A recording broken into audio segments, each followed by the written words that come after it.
Halo sahabat kekuatan pikiran semua. Kemudahan, kebahagiaan, dan keberlimpahan selalu bersama Anda semua. Amin. Sahabat kekuatan pikiran semua, apakah Anda pernah mengalami toxic relationship dalam pertemanan, dalam relasi, atau dalam bisnis? Ketika saya bertanya ke banyak orang di luaran sana mengenai toxic relationship, rata-rata mereka pernah mengalaminya, baik itu dalam pertemanan, dalam relasi, dan juga dalam bisnis. Ada yang sampai kesehatan mentalnya terganggu, bahkan ada juga yang sampai mengalami kerugian finansial yang begitu banyak karena toxic relationship ini ya. Apakah toxic relationship di dalam pertemanan, di dalam usaha, di dalam relasi atau juga bisnis itu suatu kebetulan? Jawabannya tentu saja tidak. Ketika seseorang mengalami toxic relationship atau mengalami hubungan yang tidak baik atau tidak sehat dengan seseorang atau dengan relasi bisnis, itu karena dirinya sendiri. Itu karena permintaannya sendiri. Tidak mudah ya menerima pernyataan ini, terutama bagi Anda yang saat ini mengalami toxic relationship. Tenang dulu ya, saya jelaskan lebih detail lagi. Dulu sekali ya, saya pernah mengalami toxic relationship berulang kali dalam bisnis, sampai keuangan saya menjadi tidak sehat ya. Saat itu yang ada di pikiran saya hanyalah menyalahkan di luar diri saya, termasuk orang-orang yang ada di dalam bisnis saya. Setelah saya mendalami ilmu pikiran, akhirnya saya sadar bahwa saya mengalami toxic relationship dalam bisnis itu karena diri saya sendiri. Itu karena permintaan saya sendiri. Saya benar-benar ngeh ya, dan sadar kalau saya dulu mengalami toxic relationship dalam bisnis, yaitu ketika saya merenung ya. Dalam perenungan saya mendapatkan ada pola pikir saya yang secara terus-menerus merasa tidak enak, tidak nyaman dengan bisnis yang saya jalani pada waktu itu ya. Maunya sih saat itu saya berhenti berbisnis karena sudah tidak nyaman. Namun saat itu saya bingung harus dimulai dari mana untuk berhentinya, karena partner bisnis saya pada waktu itu sudah mulai banyak ya. Saya tidak mau para partner bisnis saya rugi hanya karena saya berhenti berbisnis dengan mereka. Namun di sisi lain saya sudah merasa tidak nyaman ya dengan bisnis yang saya jalani pada waktu itu. Seiring berjalannya waktu, Tuhan menjawab permintaan saya.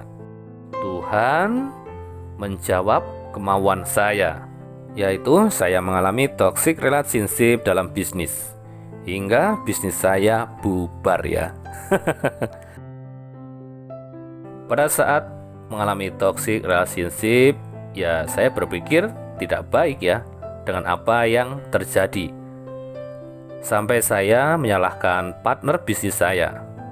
Namun ketika saya sadar bahwa itu semua karena diri saya sendiri, itu semua karena permintaan saya sendiri, yang pada saat itu tidak mau memutuskan untuk berhenti berbisnis atau ngambil jalan tengah agar semua tidak ada yang merasa dirugikan, terutama untuk para partner bisnis saya ya. Dengan kesadaran inilah akhirnya saya meminta maaf kepada Tuhan dan berterima kasih kepada Tuhan karena sudah membantu saya, sudah menolong saya, dan mengabulkan doa saya sehingga saya benar-benar tidak lagi menjalani bisnis yang saat itu saya jalani. Sejak saat itu saya lebih banyak diam untuk memperbaiki diri ya. Merubah pola pikir saya mengenai relasi, mengenai bisnis, dan lain-lain. Dan benar ya, setelah saya merubah pola pikir saya mengenai relasi, mengenai bisnis, dan hal yang ada hubungannya dengan orang lain, saya tidak lagi mengalami toxic relationship. Terasa toxic relationship itu tidak nyaman lagi dengan saya ya. Akhirnya dia menjauh dari kehidupan saya.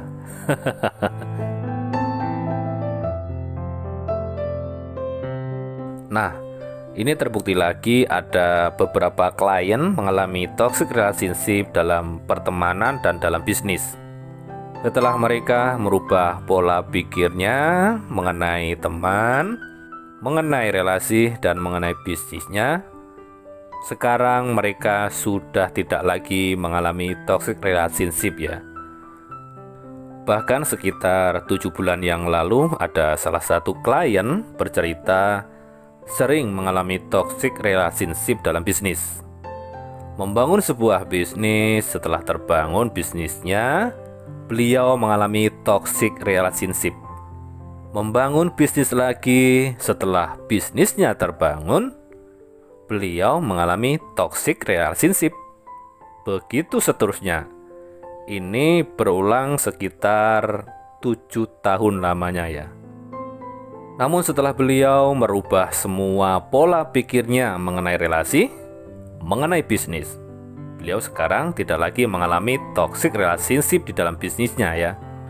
Bisnis beliau sekarang berkembang pesat sekali dan menghasilkan uang yang banyak. Ini kata beliau kemarin ya. Jadi kesimpulannya, sahabat kekuatan pikiran semua, orang itu bisa mengalami toxic relationship itu karena mereka sendiri ya, yang memiliki pola pikir tidak selaras atau sering berpikir yang tidak seperti mereka inginkan mengenai teman, mengenai relasi, mengenai bisnis jika mereka menjalani bisnis ya. Ini juga termasuk Anda loh ya.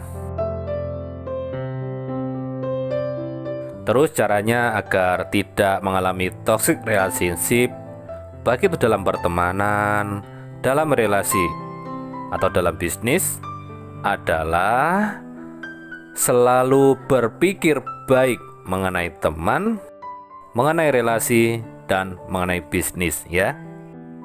Cukup mudah sekali kan? Oke, sahabat kekuatan pikiran semua, terima kasih. Saya Ali Ma'ruf. Salam kemudahan.